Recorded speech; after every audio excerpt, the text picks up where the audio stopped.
Bonjour à tous. Si comme nous, vous êtes amoureux, vous êtes passionnés de glycine, nous allons faire des heureux aujourd'hui. Pourquoi? Parce que nous avons devant nous un sujet exceptionnel. C'est une glycine que nous avons dénichée dans un jardin de Menton.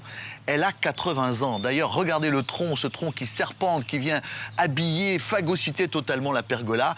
C'est un tronc exceptionnel. Cette glycine l'est tout autant. Et nous allons, si vous le souhaitez, vous montrer comment on plante une glycine puisque l'on travaille pour les générations qui viennent.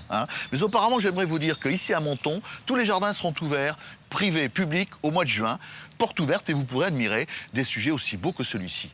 D'ailleurs, celui-là sera ouvert aussi, ce jardin dans lequel nous sommes. Alors, comment planter une glycine pour les générations qui viennent? Allez, dans 80 ans, on va s'occuper de nos petits-enfants. On va leur planter une glycine pour qu'elle soit aussi belle que celle-là.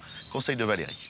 Alors d'abord, le trou et surtout les dimensions qui sont importantes. Donc environ 2 fois le volume de la motte, en large et en profondeur. La terre, vous allez la placer sur une bâche pour éviter d'avoir à tout nettoyer par la suite. Ça fait gagner du temps.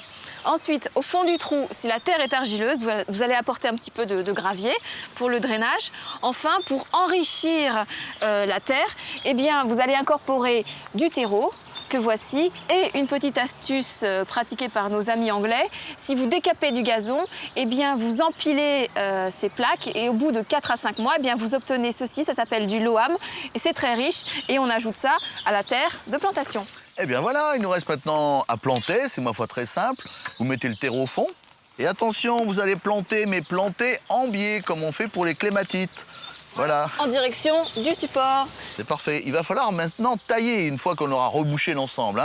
Bon, on imagine bien ce qui se passe, on rebouche le trou. Et le conseil essentiel, c'est de tailler la glycine. Voilà, donc au-dessus d'un départ, on va tailler, hop, rabattre la tige des 2/3 pour stimuler la pousse. Ben voilà.